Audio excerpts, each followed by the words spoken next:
Caríssimos irmãos e irmãs aqui no santuário, você que nos acompanha agora de casa e você que vai ouvir esta pregação depois que ela foi aqui realizada. Nós estamos celebrando o quarto domingo da Páscoa, esse tempo pascal. Todo ano a igreja nos dá de presente este domingo chamado Domingo do Bom Pastor. O evangelho é João 10, do 27 ao 30. O evangelho pequenino, mas que nos traz 3 lições principais. As minhas ovelhas escutam a minha voz. Eu as conheço e elas me seguem. Eu lhes dou a vida eterna. Jamais perecerão e ninguém as arrebatará da minha mão. Meus irmãos, aqui se coloca uma pergunta fundamental para nós que somos cristãos católicos: qual é a coisa mais importante do ser cristão? Isso deveria estar na ponta da língua de todos nós, de todos vocês, e nem todas as pessoas sabem responder uma questão básica: por que que nós fazemos o que fazemos? Por que da Eucaristia? Por que da palavra? Por que da adoração? Por que da confissão? Por que a prática das virtudes? Por que que nós fazemos tudo o que fazemos enquanto cristãos? A resposta é uma só: intimidade com nosso Senhor, convivência com Ele, amizade profunda com Ele.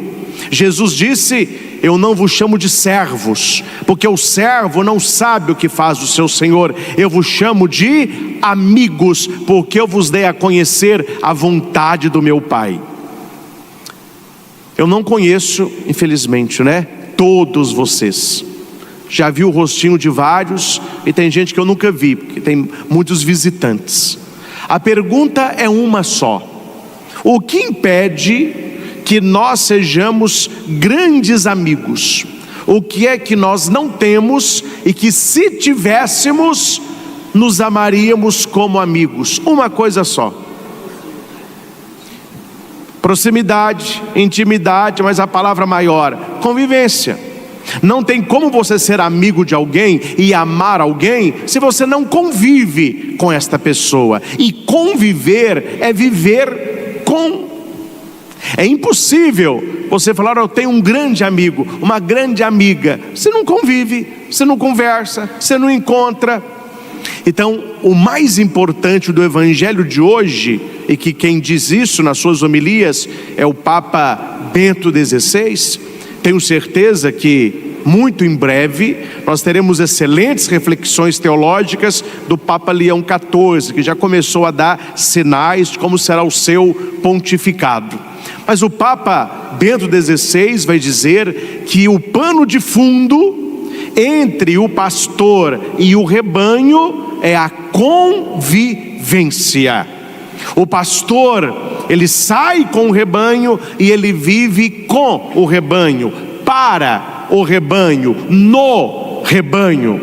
Aí a expressão do Papa Francisco: um pastor com cheiro de ovelha. Ou seja, não é um pastor que assiste, é um pastor que cuida, um pastor que zela. E Jesus vai dizer no evangelho: as minhas ovelhas, porque existem ovelhas que não são ovelhas dele, existem vidas que não são vividas com ele, existem histórias que não são escritas a partir dele. Então isso é o mais importante na sua vida e na minha vida de cristão católico.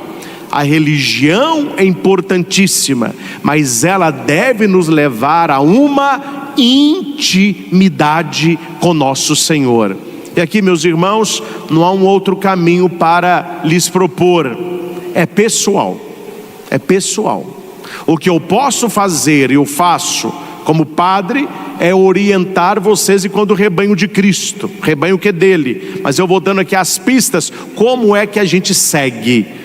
E cada um vai vivendo de acordo com as suas decisões. A ovelha, ela escolhe seguir o seu pastor. Ela não ouve a voz de outro, que pode ser mercenário. A ovelha sabe a saúde dela, a proteção dela, o bem-estar dela, a vida dela depende do pastor. Nós conhecemos muito na nossa região a criação de gado, vaca. Até quem tem um sítio pequenininho tem 2, 3 vaquinhas lá. A vaca é muito diferente da ovelha. E eu cito aqui uma coisa só que já mostra a necessidade do pastor, que é o senso de direção. Lembro-me do sítio da minha madrinha, que é a madrinha do Samuel, acho que falava Dindinha, né?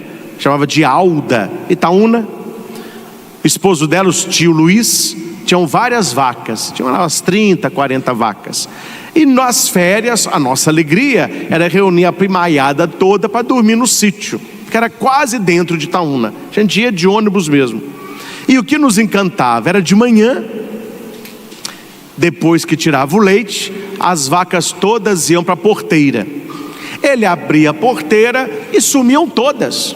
Durante o dia, a gente não via vaca nenhuma. Todas iam lá para o pasto, iam andando, sumiam todas. Hora que dava ali 5 horas da tarde, 5 e pouco, não precisava nem chamar. Elas estavam lá na porteira. Né?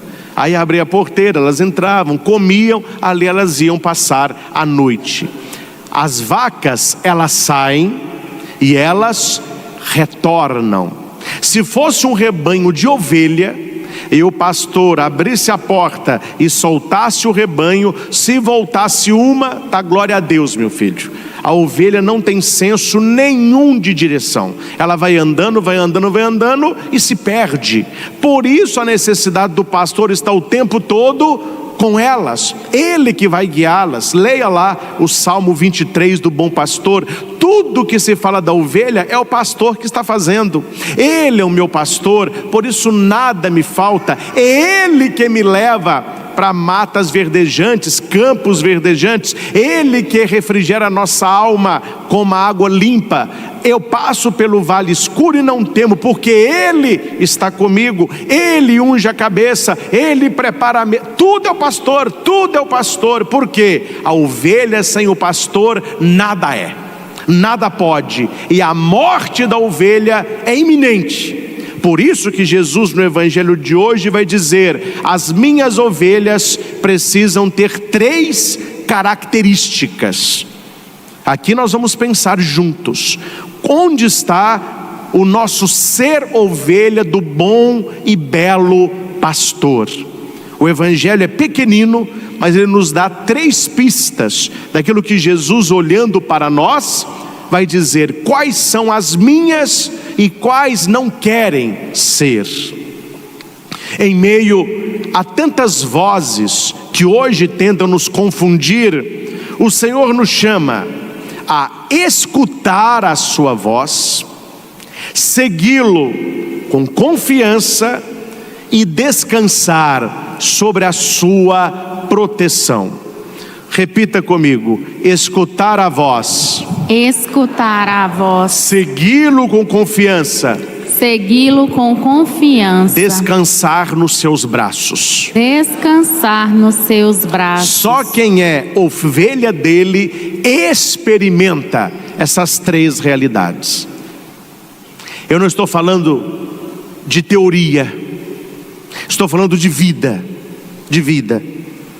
Papa Leão, na sua primeira missa como Papa para os cardeais, ele disse que não podemos transformar Jesus naquilo que ele não é, que eles transformam Jesus apenas numa regra moral, uma personalidade histórica que marcou a humanidade e nada além disso.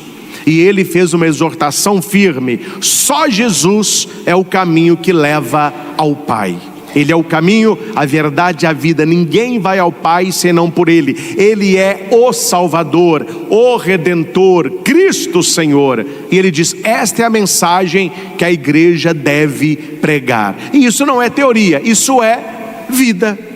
Quem tem intimidade com Jesus não o sente apenas na missa, mas o sente na vida, no dia a dia, nos momentos de adversidade, também nos momentos de alegria. Quando nós estamos perdidos, Ele é direção. Quando nós estamos tristes, Ele é paz. Quando nós estamos alegres, Ele é companheiro. Na jornada da vida, Ele vai ao lado na Eucaristia, nos alimenta na palavra, nos forma nos sacramentos, nos santifica. Isso é intimidade. Se você não tem intimidade com Jesus, isso que nós fazemos aqui é uma perda de tempo tremenda. É só para bater cartão e dizer: eu fui à missa no domingo, sou bom católico, já fui, comunguei, pronto, tudo legal. Mas durante a semana não há esta convivência. Escutar a sua voz, segui-lo com confiança, descansar nos seus braços. O primeiro chamado do Evangelho é a escuta. A boa ovelha, segundo Jesus, escuta a voz dele e não outras vozes. Jesus diz: as minhas ovelhas escutam a minha voz. Escutar, meus irmãos, é mais do que ouvir sons. Aqui há uma diferença entre ouvir e escutar. O que é ouvir? É o que entra pelo ouvido. Entrou no seu ouvido, você está ouvindo. Um cachorro late, você está ouvindo. Passa um caminhão aqui do lado do santuário, você está ouvindo. Faz um barulho, você está ouvindo. E o que é escutar? Escutar é atenção focada. Quando você coloca atenção naquilo que você está ouvindo, você passa a escutar. Qual é a reclamação de muitos casais? Padre, o meu marido não me escuta. E o marido fala: mas o que é isso? Eu estou te ouvindo todo dia. Quer dizer, o que ele está Não, ela não quer que ele a ouça, ele quer que ele a escute. E para escutar é necessário não ter celular na mão, televisão desligada, um olhando para o outro, sendo para o outro, abstraindo o que é dito com devolutivas, afirmativas ou não. Escutar é atenção focada. Tanto é que todos vocês que estão na missa, e as pessoas que nos acompanham de casa, todos estão me ouvindo. Tomara que todos estejam também escutando. Porque uma coisa é ouvir, mas outra coisa superior é escutar. E Jesus vai dizer: as minhas ovelhas escutam a minha voz. É preciso silenciar o coração para discernir a voz de Cristo das vozes do mundo. Muitas vezes estamos tão ocupados, distraídos, ocupados, quando não ocupados, distraídos, que corremos o risco de nos tornarmos surdos à palavra de Deus. A ocupação e a distração roubam a atenção. Guarde isso. Quando eu falo de ocupação, eu posso falar de coisas que ocupam o tempo e que às vezes nos entristecem. Quando eu falo de distração, eu estou falando de coisas que gastam tempo, que nos alegram, mas que não formam. Duas situações na vida, permita-me o conselho: você não deve decidir nada. Não decida, que a chance de você errar é grande. Quais são, padre, essas duas situações? Quando você estiver triste demais ou quando você estiver alegre demais. Está triste demais, espera. Peça para as pessoas: olha, me dá um tempo. Eu estou tão triste, estou tão para baixo que eu não posso decidir nada agora. Quando você estiver alegre demais, não decida, espera.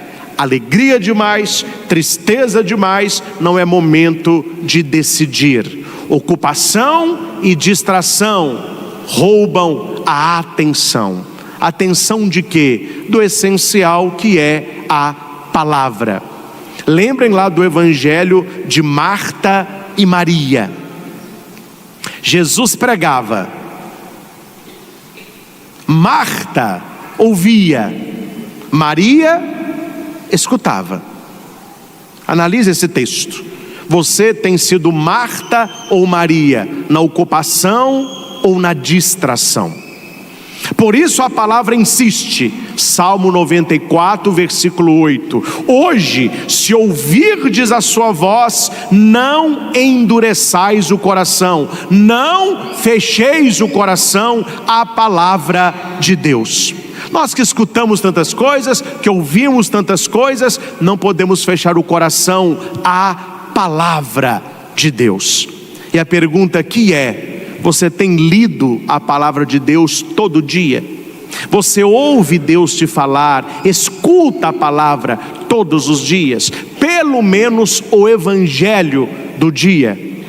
E hoje, meus irmãos, não há desculpa, o que existe é má vontade. Porque se você não tem este tempo, entre aspas, para abrir uma palavra, nós temos inúmeros aplicativos católicos, onde nós temos padres e irmãs diariamente lendo o evangelho, explicando o evangelho, rezando com você. Basta um foninho, boa vontade e 10 minutos por dia. É preciso tomar cuidado com as ocupações e com a distração que está roubando a atenção da palavra. Não endureçais o vosso coração. Quantas vozes nos chamam todos os dias? Vozes do medo, da dúvida, da pressa, da enfermidade, vozes do corpo, vozes da alma. Mas há uma voz que atravessa todas as tempestades e fala direto ao mais íntimo da nossa alma. A voz do pastor que deu a vida pelas suas ovelhas. São João Crisóstomo vai dizer: não há pregação maior do que a contemplação da cruz. Santo Antônio era um grande pregador, um grande orador sacro. As pessoas gostavam de escutar as pregações de Santo Antônio. Certa vez perguntaram para ele: como que você prepara as suas pregações? Qual é a enciclopédia que você usa? Quais são os livros que você estuda? Ele disse: vários, mas no lugar central está aquilo que mais evangeliza. Ele nunca disse para ninguém o que era, até que num dia uma das senhoras que limpava ali o convento encontrou o quarto de Santo Antônio aberto, e havia o lugar do estudo para que ele pudesse pregar. O que foi que ela viu? Uma Bíblia, um genuflexório e na parede um grande crucifixo. Aí ele dizia: não há pregação maior. Quando você contempla o Cristo que pende na cruz, ali está todo o evangelho. A voz do pastor que dá a vida pelas suas ovelhas. Quem é ovelha deste pastor vive diferente. Ele deu a vida por mim. Ele deu a vida por mim. Interessante a gratidão das pessoas que sofrem acidente, afogamento, incêndio e é salva por um bombeiro, um profissional, salva vidas. A pessoa, depois que melhora, pelo menos as pessoas gratas, elas querem conhecer quem foi que salvou a minha vida, quem foi que me tirou das chamas porque eu perdi a consciência, quem foi que me tirou das ferragens daquele carro que eu fiquei preso, quem foi que conseguiu pular onde ninguém pulou para me salvar e me devolveu a vida, me devolveu o ar aos pulmões. Aí você vai lá no batalhão, aparece um bombeiro que você nunca viu na vida, está lá o soldado, o comandante fala: olha, esse aí que salvou a sua vida. Você chora e abraça. Não conhece, mas é uma gratidão porque ele salvou a sua vida. Meu filho, O que você pode fazer por alguém que salvou a sua vida? Qual é o presente que você tem que levar para uma pessoa dessa? Jesus é mais do que esse bombeiro, porque enquanto os homens podem salvar a nossa vida, Jesus pode salvar a nossa alma, nos concedendo vida eterna. Ele é o pastor que deu a vida pelas suas ovelhas. Escutar esta voz é o primeiro milagre da fé. Padre, qual é o grande milagre que eu posso pedir a Deus? Abrir o seu coração à palavra, estar atento para escutar a voz do bom pastor. Não é preciso barulho, não é preciso espetáculo, não é preciso correria, basta o silêncio de um coração que se entrega e de um coração que se abre. Basta ouvir o sussurro de Deus. Repita comigo: Deus não grita, Deus não grita, Deus cochicha. Deus cochicha. No bom português a gente fala cochichar. Deus sussurra. Você sabe quais são as duas pessoas que mais cochicham e sussurram um no ouvido da outra? Ou não sabem? Os apaixonados. Começou a namorar, aquela paixão do... Estou mentindo? Aí você vê um casal, quando briga, vários anos de casado, eles sussurram. O que eles fazem? Eles gritam. Gritam porque o coração se afastou. O grito não é para o ouvido, o grito é para o coração. Por que Deus não grita? Por que Ele sussurra? Porque Ele nos ama. Ele é o nosso grande amor. Ele é apaixonado por você. Ele te ama até entregar a sua vida. Então Ele fala baixinho, Ele fala só no sussurro. Se você estiver no barulho, você não vai escutar a sua voz. Eu vou além. Eu vou além. Estou falando para a geração da década de 70, 80 e 90, que é a maioria de nós que aqui estamos. O nosso pai e a nossa mãe nem sussurrava, eles só olhavam. Ô mãe, eu posso comer mais um biscoito? Eu não quero não, acabei de perder a fome. Ô mãe, eu posso dormir na casa do meu colega? O que você acha? Ah, não, eu não vou não, depois eu vou. Quando você conhece alguém profundamente, nem palavra precisa, o olhar diz. Atendi um senhor bem idoso, que perdeu a sua esposa bem idosa.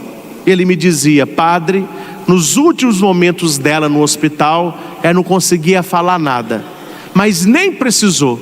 No dia que ela faleceu, eu segurei a mãozinha dela, ela abriu os olhos e me olhou. Depois disso ela descansou. Não precisou falar nada. No olho da sua esposa, mais de 60 anos de casado, ele leu tudo o que ela queria dizer.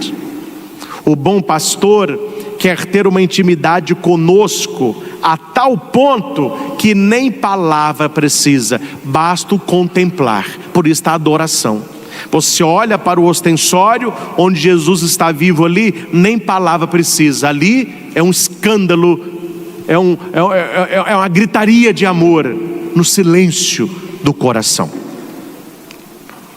Minhas ovelhas escutam a minha voz, e ao escutá-lo, algo muda em nós.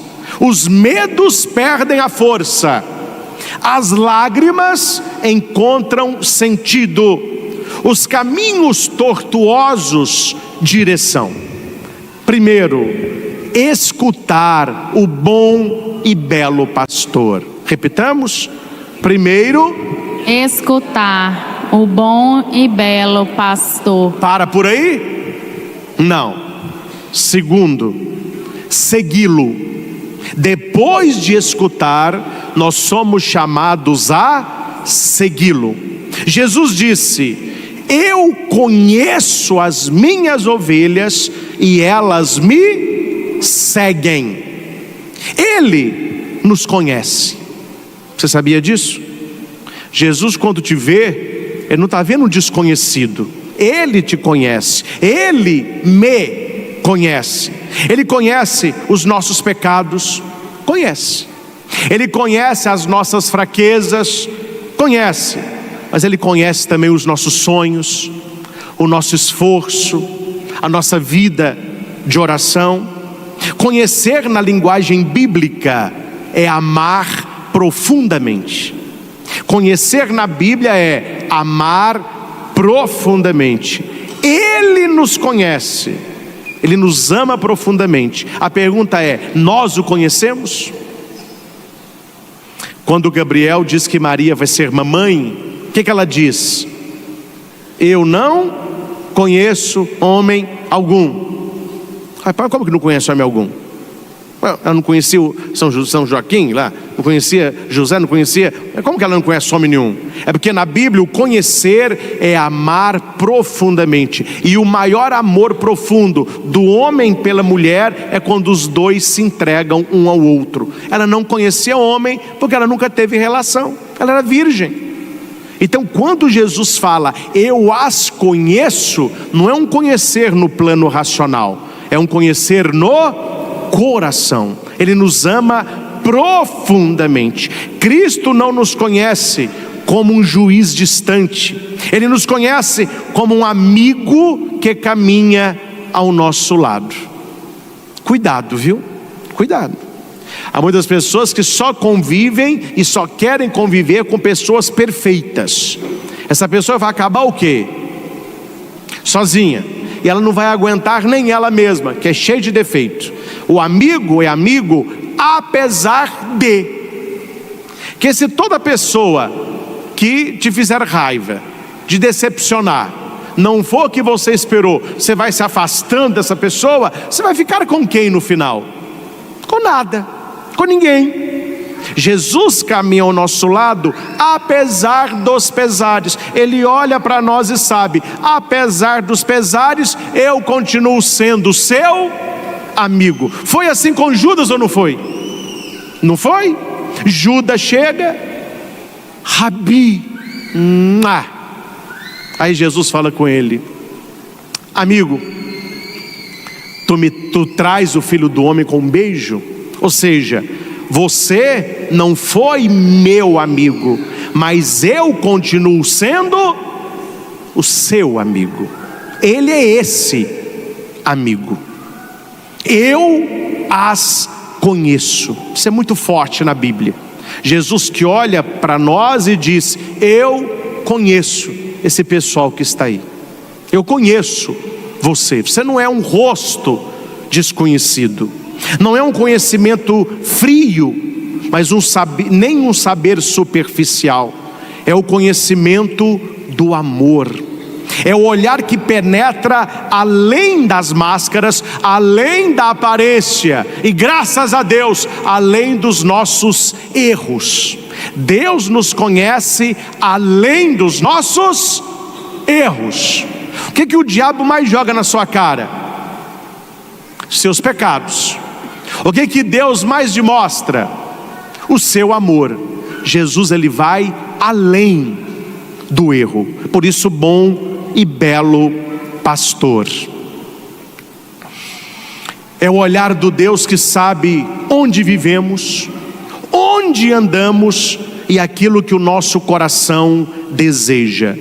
Por isso, repita comigo, segui-lo não é um peso. Segui-lo não é um peso. Não é um peso. Minha mãe passou por uma enfermidade há uns tempos atrás. Eu e meu irmão nos desdobramos no carinho. Então leva para um lado, leva para o outro. Eu imagino o cansaço que ela ficou, porque eu ficava arrebentado com ela no hospital. Desce para fazer exame, desce da cama, põe na cadeira de roda, vai subir na maca, faz o exame, sobe de novo, vai colher sangue. Falei, meu Deus, tira a radiografia. Ele leva. Falei, meu Deus do céu. Aí no final, minha mãe falou comigo assim, meu filho, que sacrifício, hein? Você está arrebentado.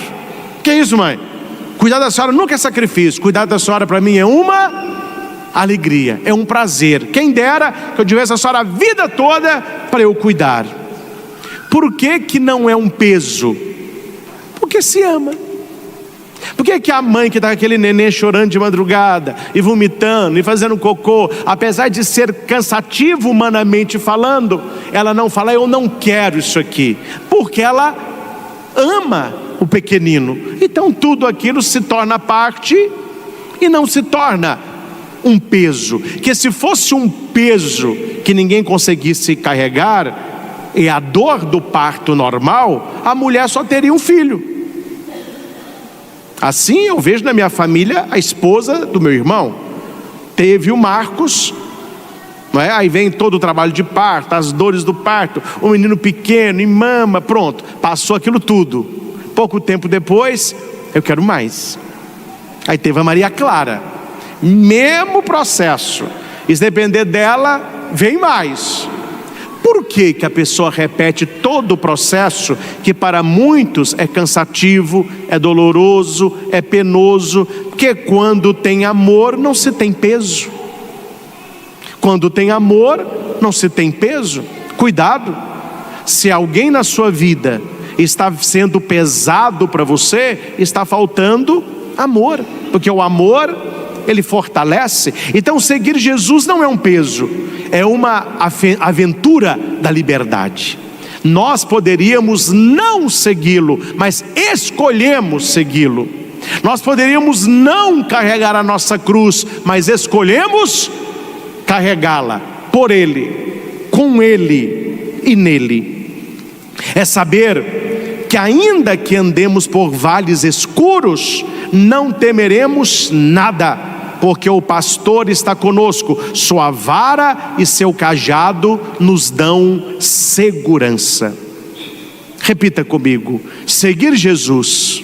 Seguir Jesus Não é admirar as suas palavras, não é admirar as suas palavras, mas vivê-las. mas vivê-las. Tem gente que não segue Jesus, mas adora as palavras. Nossa, deixa eu citar um versículo aqui. Aí fala, mas não é admirar a palavra. A gente vê muito artista dando entrevista, aí quando entra na questão da fé, é um fora atrás do outro. O que você acha de Cristo? É um cara legal. Então as palavras bonitas, muita gente tem palavra bonita, mas não são palavras de vida eterna. Então seguir Jesus não é admirar a palavra, mas caminhar pelos seus caminhos, carregar a cruz no dia a dia. E o mais importante, atenção, é fácil segui-lo quando tudo vai bem. Difícil é permanecer no caminho quando o caminho é estreito e exige renúncia. Não tem nada melhor do que ouvir da boca do pai e da mãe: sim. Não tem nada que frustra mais: não. Posso dormir? Não. Posso ir? Não. Posso fazer? Não. Jesus, ele nos responde de 3 maneiras, sabiam? Quando a gente reza, Jesus nos responde de 3 maneiras. Primeira maneira, sim. Segunda maneira, não. Terceira maneira, espera. Não há outra resposta. Quando você reza, ou ele vai dizer sim, ou ele vai dizer não, ou ele vai dizer ainda não. Espera um pouco. O cristão molenga, ele gosta de quê? Sim.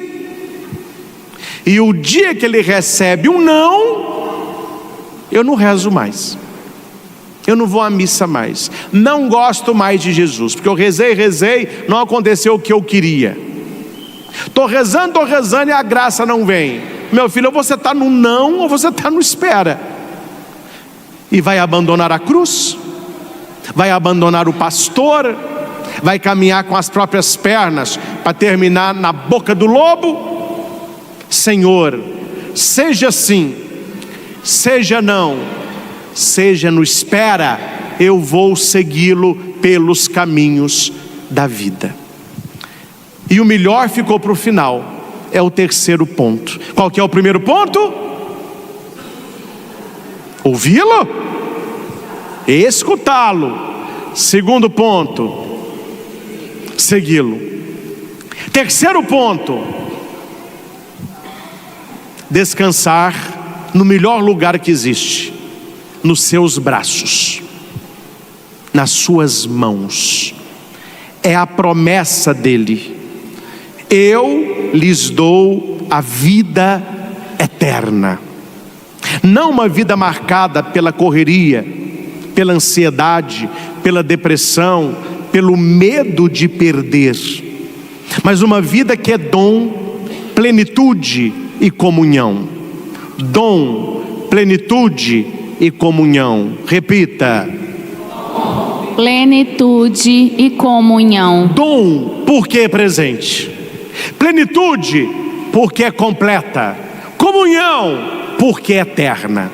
Só Jesus pode nos dar este relacionamento. Cuidado, gente.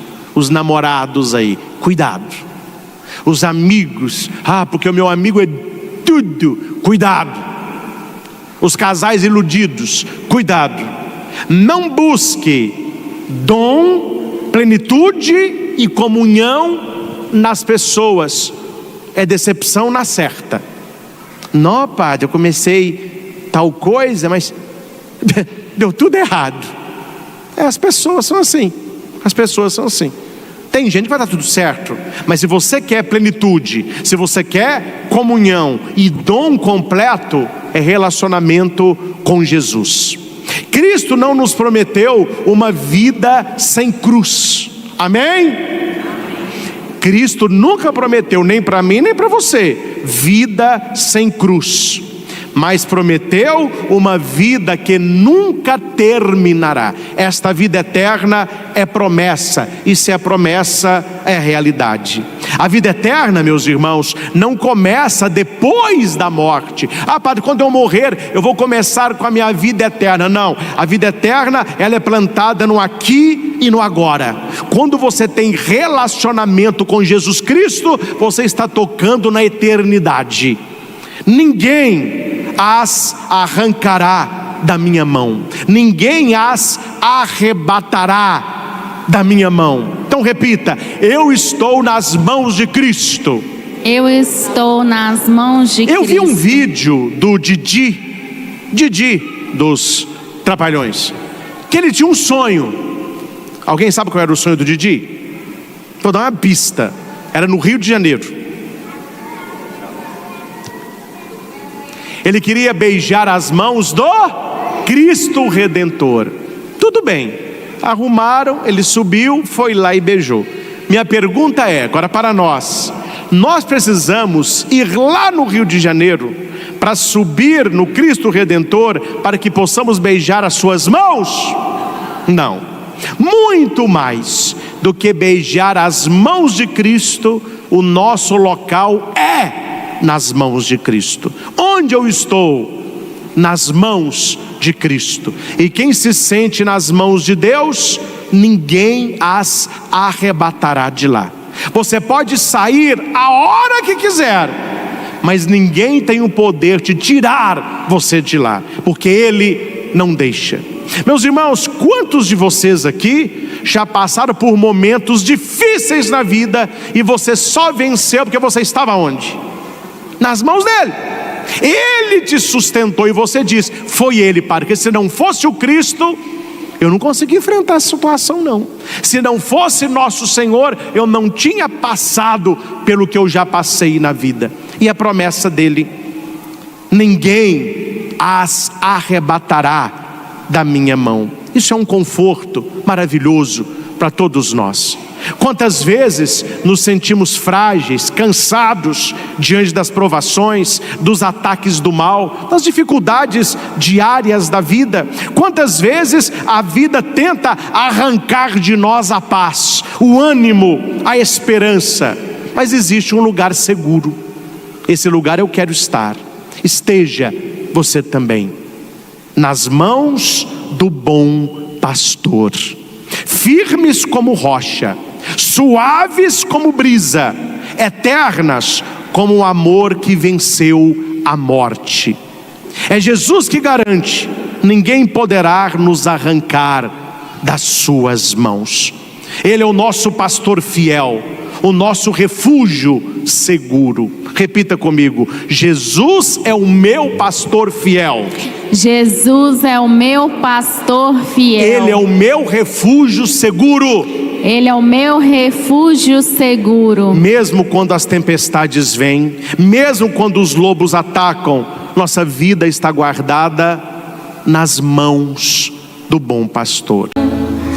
O Senhor esteja convosco. Ele está no meio de nós. Proclamação do Evangelho de nosso Senhor Jesus Cristo, escrito por São Lucas. Glória a vós, Senhor.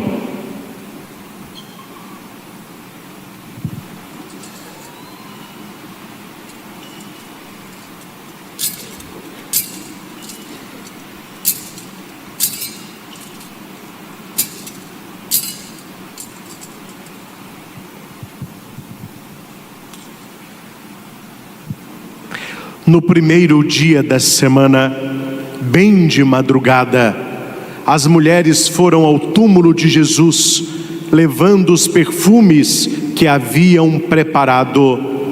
Elas encontraram a pedra do túmulo removida, mas ao entrar, não encontraram o corpo do Senhor Jesus e ficaram sem saber o que estava acontecendo. Nisso, 2 homens com roupas brilhantes pararam perto delas.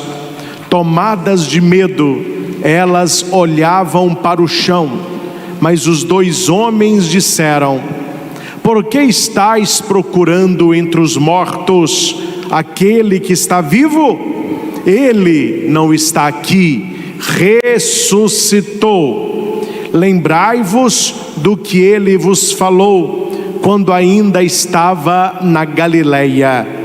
O Filho do Homem deve ser entregue nas mãos dos pecadores, ser crucificado e ressuscitar ao 3º dia.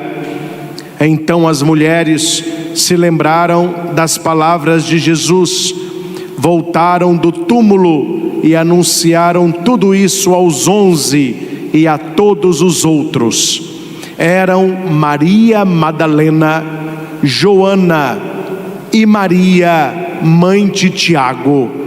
Também as outras mulheres que estavam com elas contaram essas coisas aos apóstolos. Mas eles acharam que tudo era desvario e não acreditaram. Pedro, no entanto, levantou-se e correu ao túmulo. Olhou para dentro e viu apenas os lençóis. Então voltou para casa, admirado com o que havia acontecido. Palavra da salvação. Glória a vós, Senhor. Que o Santo Evangelho perdoe os nossos pecados e oriente a nossa vida. Amém.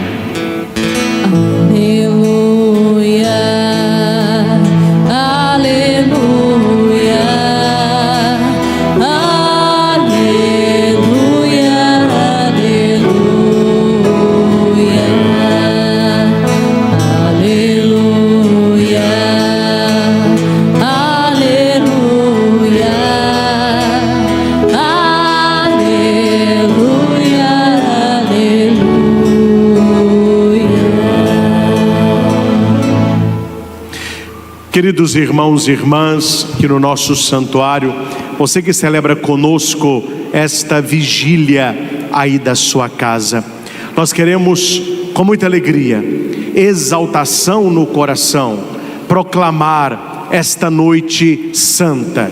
O Senhor ressuscitou, aleluia. Vamos repetir? O Senhor ressuscitou, aleluia. Este é o dia que o Senhor fez para nós. Alegremo-nos e nele exultemos. Caros irmãos e irmãs, o silêncio foi rompido. O Sábado Santo é o dia de silêncio. Ele vem depois da sexta da Paixão e ele é um dia de expectativa para a madrugada. É necessário entender o relógio judaico para entender a ressurreição de Cristo. Muitos vão perguntar: mas se ele falece na sexta e no sábado à noite nós já estamos celebrando a ressurreição? São 3 dias, não deu nem quase 1 dia e meio. É porque o relógio judaico não é o nosso relógio hoje. Para nós, o novo dia começa à meia-noite. Para o judeu, o dia termina às 18 horas. É interessante, eles acham estranho o nosso linguajar. Como que o dia de vocês começa à meia-noite? Como que o dia começa à meia-noite? Então eles vão dizer que o dia termina às 18. E os horários da madrugada são chamados de vigílias. São 4 vigílias de 3 horas cada. De 6 às 21, 18 às 21, 21 à meia-noite, meia-noite às 3, 3 às 6. É por isso que aquele milagre de Jesus caminhando sobre o mar dizia que ele caminhava perto da 4ª vigília, ou seja, era perto do amanhecer. Então Jesus falece a hora 9ª, um dia 14 de Nisan. Às 18 horas já era o Shabat judaico, e às 18 horas de hoje já é o primeiro dia da semana. Quando foi que Jesus ressuscitou? O que se sabe que as mulheres chegaram lá de madrugada, entre a 3ª e 4ª vigília, e a pedra já estava rolada. Santo Tomás de Aquino vai dizer que Deus guardou para ele o segredo do horário da ressurreição. O que sabemos que foi depois das 18 e antes das 6 da manhã. Por isso que a igreja, depois das 18 e antes das 6, ela já celebra a vigília pascal. A igreja já canta o aleluia, que nós não estamos preocupados com o relógio, mas com o acontecimento em si. A pedra rolou, Jesus ressuscitou. Madalena tem a curiosidade da fé. Ela olha para dentro do sepulcro e lá tem 2 anjos, os anjos da ressurreição. E eles vão perguntar para ela: por que buscai entre os mortos aquele que vive? Ele não está aqui, ressuscitou. Quantas vezes, meus irmãos, nós buscamos vida olhando para onde nem vida há? Quantas vezes nós buscamos esperança em lugares que a esperança já morreu ou nem ali existiu? Quantas vezes nós procuramos fé em lugares que as pessoas não creem? Madalena tem um amor muito grande, mas ela está olhando para o lugar errado. Ela está olhando para o lugar da morte. Ela olha para dentro do sepulcro e um dos grandes sinais pascais é a pedra rolada. Claro que aquele impacto no primeiro momento, e nós ouvimos no Evangelho, os discípulos não acreditaram naquelas mulheres, acharam que era um desvaneio, falando: que é isso? Mas a pedra rolada já era o maior sinal da ressurreição. Primeiro é preciso lembrar que não é uma pedra que um homem só rola, é uma senhora pedra. Segundo, que havia entre o sinédrio, sumos sacerdotes, fariseus, saduceus, que havia um plano dos cristãos para roubar o corpo de Jesus, escondê-lo para falar que ele tinha ressuscitado. Tanto é que Pilatos manda 2 tropas ficarem de vigia no sepulcro. Tanto é que naquele terremoto na madrugada, quando a pedra rola, os soldados deram no pé. E eles vão no outro dia a Pilatos e vão contar o acontecido. Eles fazem um acordo entre Pilatos e entre Caifás. Vão dizer que eles roubaram o corpo. Então são sinais da ressurreição. Quando Madalena chega, a pedra rolada é sinal realmente de alguém tirou o corpo. E ali estava claro aquilo que Jesus havia dito: eu vou para Jerusalém, serei crucificado, serei sepultado, mas no terceiro dia eu ressuscitarei. E para confirmar o túmulo vazio, Jesus vai aparecer aos discípulos durante 40 dias. Se fosse apenas o túmulo vazio, se a história terminasse aí, nós já acreditaríamos. Mas a história não termina com o túmulo vazio. Jesus aparece para Madalena, Jesus se manifesta a Pedro, se manifesta aos 12, se manifesta a Tomé, se manifesta no lago de Genezaré, se manifesta a outros que não estão na Bíblia, mas vai dizer que mais de 70 pessoas estiveram com o Senhor. Então ele vai mostrando que ele realmente ressuscitou. Ele não desapareceu, ele ressuscitou. E aqui, meus irmãos, desculpem-me a palavra, mas é necessário dizê-la: Jesus não é um zumbi. Porque quando você assiste um filme que um morto volta à vida, aquele morto é o quê? É um zumbi. Jesus, ele não voltou à vida naquele corpo sepultado. O Senhor voltou no corpo transfigurado, no corpo glorioso. É um corpo que é a matéria espiritualizada e o espírito materializado. Nós não sabemos como é, mas o que eu sei é que com as portas fechadas ele entra. Aí então é um espírito? Não. Ele fala para Tomé: pode tocar, é carne. Ele pega um peixe e come, mostrando que ele é. Só que ele desaparece. Ele aparece, ele desaparece. Não é um espírito, porque é carne. Mas não é só carne, porque ela atravessa a parede. É o corpo glorioso, que não se reconhece olhando para o rosto, mas para as chagas. É por isso que toda aparição do ressuscitado, ele vai mostrar as mãos e o lado, porque olhando no rosto, eles não o reconheceriam.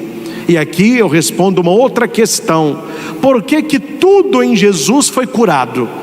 O chicote, os espinhos, um dos espinhos da coroa entrou por dentro da sobrancelha, saiu dentro do olho de Jesus. Ele morreu cego de um olho, porque no Santo Sudário tem uma moeda, e numa moeda só se colocava no olho de cego.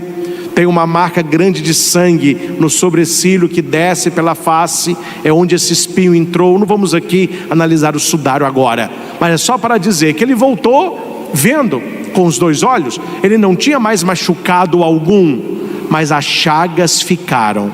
Por quê? Por dois motivos. Primeiros, para que aquilo que era ferida se torna entrada, canal, fonte da misericórdia. E segundo, para que os discípulos soubessem que o ressuscitado é o crucificado. Não é um outro corpo, não é um outro Cristo. Não, o crucificado é o ressuscitado. Então quando Jesus mostra as mãos e ele mostra o lado, os discípulos creem: é o Senhor. E nós estamos, meus irmãos, neste sábado santo, nesta vigília pascal, porque nós acreditamos na ressurreição. Eu acredito na ressurreição. Vamos repetir? Eu acredito na ressurreição. Eu acredito em Jesus ressuscitado. Eu acredito em Jesus ressuscitado. E se Ele ressuscitou, se Ele ressuscitou, eu haverei de ressuscitar com Ele. Eu haverei de ressuscitar com Ele. Celebramos hoje a Páscoa de nosso Senhor, e um dia os nossos entes queridos e amigos estarão celebrando a nossa. Eu acho muito bonito no ritual da igreja, quando a missa de corpo presente para padre e bispo. Claro, hoje a missa de corpo presente está restrita a mãe do padre, ao padre e ao bispo. Os fiéis terão a missa de 7º dia normalmente, mas no dia da missa do corpo presente, não se diz outra designação ou nome, mas se diz a Páscoa. Hoje celebramos a Páscoa de fulano de tal. Páscoa é passagem, pechá, passagem. O que é a Páscoa de Cristo? É a passagem da morte para a vida. Qual que é a nossa Páscoa hoje? A passagem do pecado para a santidade. Qual que será a nossa Páscoa definitiva? Da nossa morte para a vida eterna. Aquele que acredita no ressuscitado haverá de ressuscitar com ele. Meus irmãos, nós não estamos apenas numa missa, nós estamos numa vigília, a mãe de todas as vigílias. A celebração mais importante da igreja é a vigília pascal, é a mãe de todas as celebrações. Devagarinho, a igreja tem insistido, tem ensinado, tem conclamado os fiéis, muitos têm descoberto o sentido verdadeiro da Páscoa. Graças a Deus, muitos padres têm falado a verdade mais rasgada, mais explícita. Há poucos anos atrás, ninguém dizia que Semana Santa não podia viajar. Ninguém falava que a vigília pascal era a maior celebração, entrava nas celebrações da Semana Santa. Hoje a igreja é mais catequética, ela ensina. Nós temos vários que trabalham nos meios de comunicação, rádio, internet, livros, folhetos catequéticos. Então as pessoas estão entendendo a importância desta noite, a importância desta vigília. Nunca fiz, mas tenho o sonho de fazer. Quem sabe vocês não realizam o meu sonho, né? Qual que era o meu sonho? Começar a vigília à meia-noite e terminar a vigília ali 2h30, 3h da manhã. E terminar como? Com a carreata do Santíssimo. Luz, foguete, som alto. O que está acontecendo? Jesus ressuscitou, e ele ressuscitou de madrugada. Terminada a carreata, a gente podia dormir o domingo todo e celebraríamos a missa solene à noite. Seria algo genial. As pessoas fazem festa de madrugada só para aquilo que não presta, e nós estamos dormindo. Pelo menos uma vez por ano a festa deveria ser nossa. As madrugadas deveriam ser iluminadas com a luz da ressurreição. O Senhor está vivo, o Senhor ressuscitou. Arrumar um carro bonito, com toldo, com luzes, com som. A gente podia disponibilizar um mesmo pendrive, né? Uns 40 pendrives. Todo mundo que tivesse som ia com carro alto, colocava o som no rádio. Quer dizer, nós devemos mostrar ao mundo: se eles não creem, nós cremos. Aquela alegria de Maria Madalena deve ser a nossa alegria. O Senhor ressuscitou. Nós não estamos aqui, meus irmãos, fazendo um teatro ou uma lembrança. Ah, padre, nós estamos lembrando o dia que o Senhor... Não. A Igreja Católica não lembra. A Igreja Católica celebra.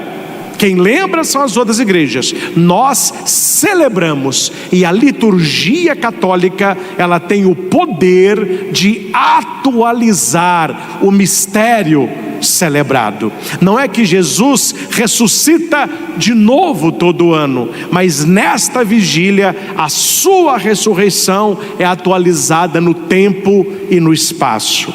Agora no céu é festa. Jesus ressuscitou. O mistério, ele é atualizado no ano litúrgico.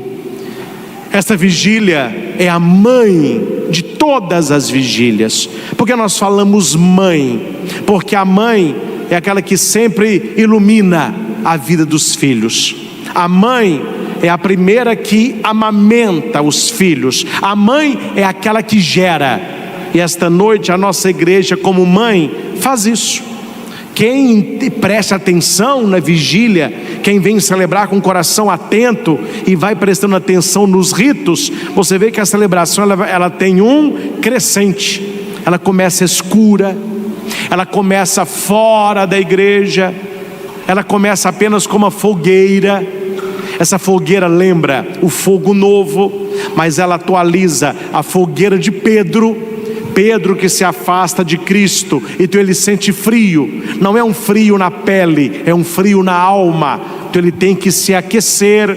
Aquela fogueira significa aqueles que estão vigilantes no calor que vem do coração do Senhor. Ali tem um gesto que eu acho lindo: se joga água benta no fogo. Na vigília pascal, aquilo que é diferente se une, aquilo que é antagônico caminha junto. O fogo novo, ele é abençoado pela água, que nós vamos também renovar o batismo nas águas. Acontece a bênção do círio pascal, ele ficará aceso até Pentecostes e será aceso nos sacramentos celebrados, principalmente o batismo. Acendendo o círio, a primeira luz, vão se acendendo as velas dos fiéis. Esta vela significa a nossa fé, o nosso batismo. Tem-se a caminhada atrás do círio pascal, Jesus ressuscitado e a sua igreja, ela vai atrás. Canta-se o exulte, aquele canto antigo da igreja: exulte o céu e os anjos triunfantes, mensageiros de Deus desçam cantando. A igreja vai agradecer até a abelha. A igreja é muito sábia, ela fala: muito obrigado pela cera generosa que oferta para o círio. Depois nós entramos para a liturgia da palavra, uma liturgia difícil de ler, uma liturgia que a gente quase não consegue ler o folheto. É a vela, você não sabe segurar a vela, se queima o folheto, se queima cabelo, se pinga no dedo, é a dificuldade. E a igreja está ensinando: ler a palavra, crer a palavra não é fácil como parece. A única chama que se tem para entender a palavra é a chama da fé, e que às vezes não ilumina grande coisa, mas nós vamos 7 leituras, 7 salmos, 7 oremos, e a igreja responde sem ninguém precisar dizer. A igreja, quando o padre diz oremos, a gente levanta, a igreja se põe de pé. A igreja sabe: eu estou em vigília, e um dia este oremos será o da parousia. Um dia será a última vez que nós vamos orar, e a luz voltará para não mais se apagar. Lê-se a leitura, canta-se o salmo, faz-se o oremos, lê-se outra, canta-se o salmo, até que chega o oremos que precede o glória. Quando nós cantamos amém, tocam-se os sinos, apagam-se as velas, acende-se a igreja, tudo está claro como antes. Esta luz, ela vem do sepulcro. E se vocês ainda não entenderam, não se acenderam as luzes de fora, se acenderam as luzes de dentro. Se você olhar lá para fora, está um breu danado. A luz da ressurreição não são para os que estão fora, mas para os que estão dentro. A verdadeira luz que Maria Madalena buscava, ela não estava fora do sepulcro, mas dentro. E o Papa Bento XVI, na sua genialidade teológica, ele vai dizer num dos seus sermões do Natal, que a luz que brilha na gruta de Belém, ela vem do túmulo da ressurreição. Para entender a criança que nasce, é preciso entender aquele que está ressuscitando, porque nós celebramos no Natal aquilo que celebramos na Páscoa. Começa lá a história que culmina aqui. Agora vocês entenderam que Natal não é um nascimento apenas de um bebê, é o nascimento do Salvador, é o nascimento do Redentor, é o nascimento daquele que morrerá na cruz, mas que ressuscitará ao terceiro dia. A luz vence há escuridão. O círio pascal aceso é Cristo, luz do mundo. E o padre com alegria vai cantar: eis a luz de Cristo. Demos graças a Deus. Não é bonito? Demos graças a Deus. Ufa! Aí também que na escuridão do mundo brilha a luz de Cristo. E feliz quem a segue. É claro que a nossa procissão pequenina foi ali do centro de evangelização, ali do lugar celebrativo até o santuário. Mas se o padre sai com o círio para a direita, vocês todos, ó. Se o padre desce, vocês estão seguindo o círio. Isso não é vigília, isso é vida. Nos altos e baixos da vida, na escuridão do mundo, sigamos Cristo, luz do mundo. Demos graças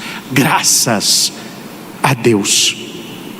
Vivemos em tempos escuros, mas esta noite nos lembra: nenhuma escuridão resiste à luz de Cristo ressuscitado.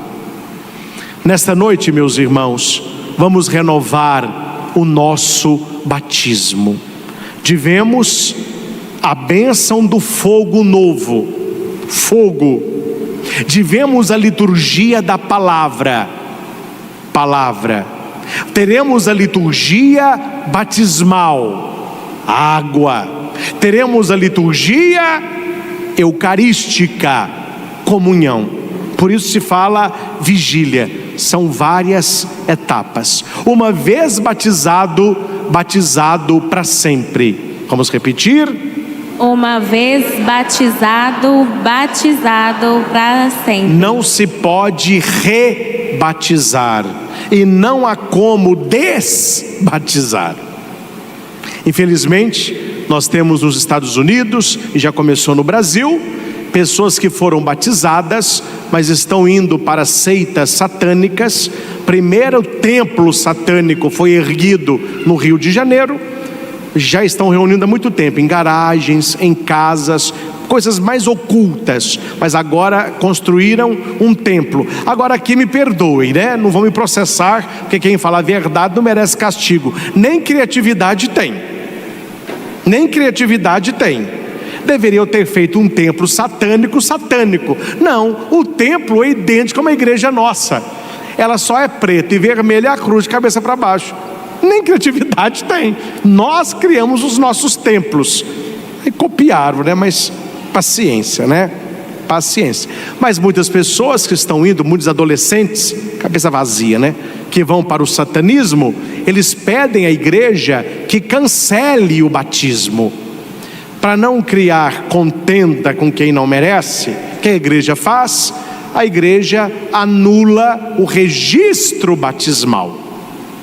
Faz-se no livro de batismo um registro que aquela pessoa pediu, não é? Que o batismo não fosse a ela comutado. O que a pessoa não sabe, que uma vez batizada, até no inferno ela será batizada, porque o caráter do batismo é indelével, é uma marca na alma, nem o diabo arranca. Então a igreja não vai dizer isso, que não adianta explicar. Mas uma vez batizado, estamos batizados para sempre, inseridos em Cristo para sempre. E quem vai dizer isso é Santa Catarina. No inferno, o diabo olhando para as almas condenadas, ele reconhece as almas batizadas. Que não seja a minha nem a tua, meu irmão, que eu acho que o castigo será pior para esses. Conhecereis a verdade, e a verdade vos libertará. Pilatos estava na frente da verdade e pergunta: qui es veritas? Que é a verdade? Ele não conheceu a verdade. Não cabe a nós, batizados, desconhecê-la. Nesta noite, meus irmãos, com alegria, nós não vamos nos rebatizar, mas nós vamos renovar o nosso batismo. Mas há no nosso meio uma pessoa muito especial, que não veio renovar o batismo, já é adulto, nunca foi batizado e nesta noite se torna um cristão católico. Pela primeira vez ele vai receber a Eucaristia, pela primeira vez ele vai rezar o Pai Nosso como filho. Então, para receber a nossa homenagem, o nosso carinho e os nossos aplausos, que fique de pé Luiz Fernando Guimarães Silva.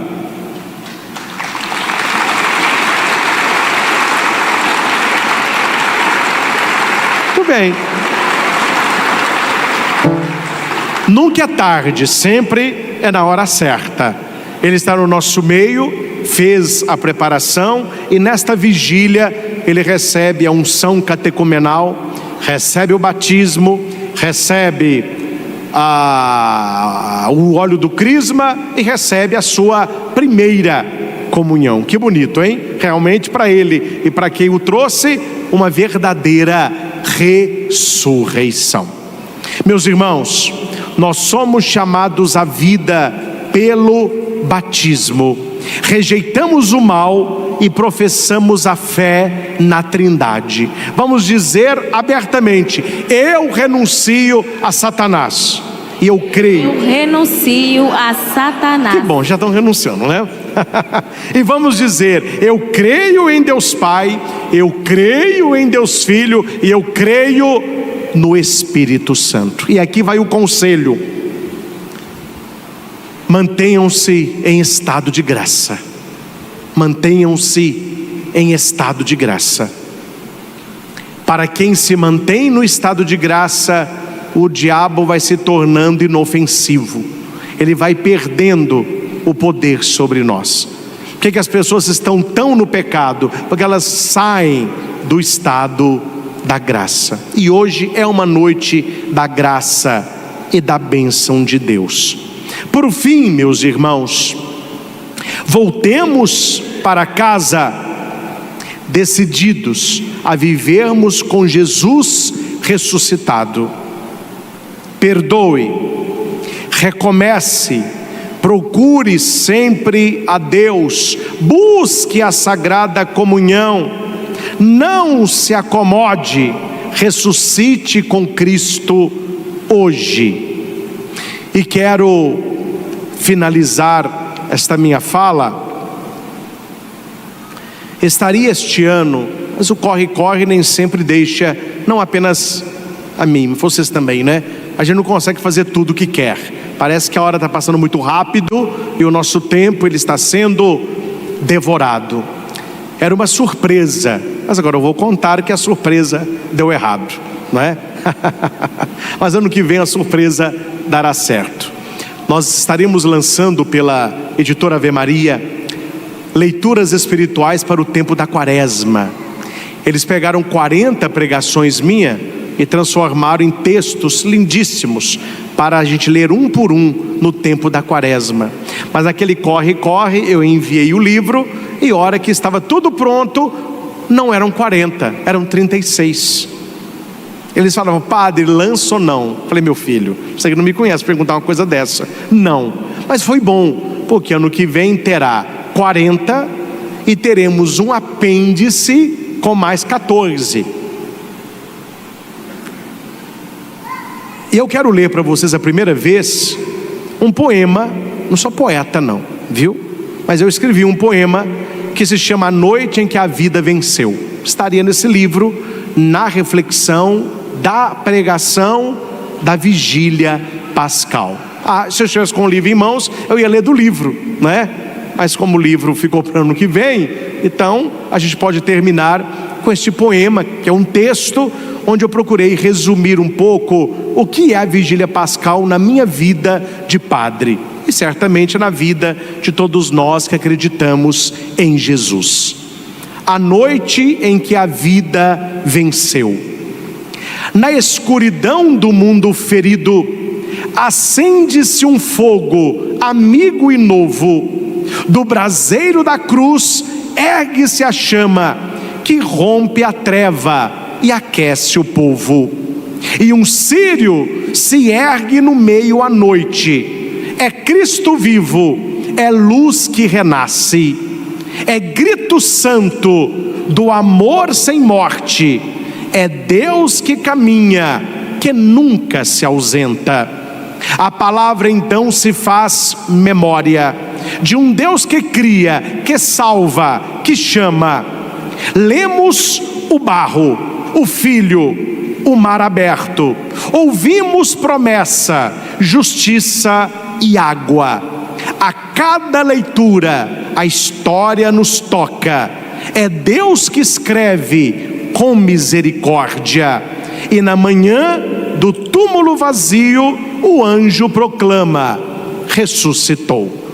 Na fonte pura da água bendita, o velho morre, o novo se ergue. Um povo renasce, unido em fé, selando com Cristo uma eterna aliança.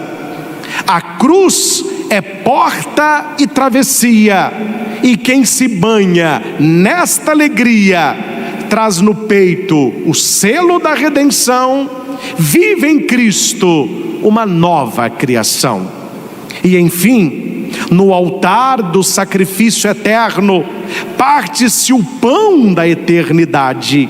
Não mais maná no deserto antigo, mas o corpo vivo de verdade. O cordeiro pascal se dá por inteiro, é ceia, é sangue, é alimento primeiro.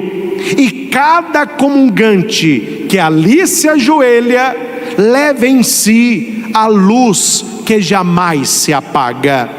Ó noite santa, bendita és tu, a mais feliz, a mais gloriosa. Tu viste o Cristo romper a morte e encher de vida a humanidade ansiosa. Por ti cantamos, aleluia, sem fim. Por ti vivemos, Ele vive em mim. E ao raiar do sol, ao fim da espera, a igreja anuncia: é Páscoa, é primavera. Ó, que... Muito obrigado.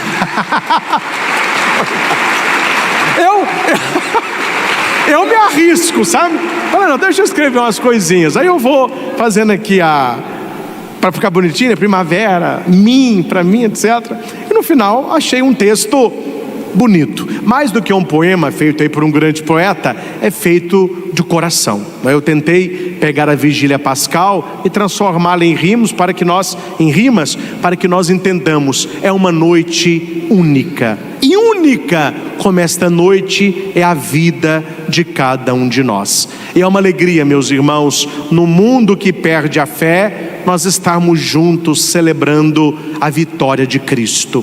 Que Ele seja o nosso alfa, que Ele seja o nosso ômega, e que possamos proclamar durante todo o ano: eu sei em quem eu coloquei a minha fé.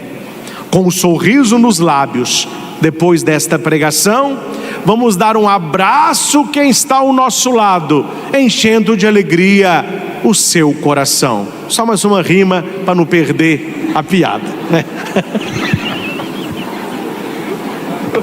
Se não foi eu, parabéns, muito dessa vez. Feliz Páscoa, Deus abençoe. A lanterninha. Mais uma função. Feliz Páscoa. Feliz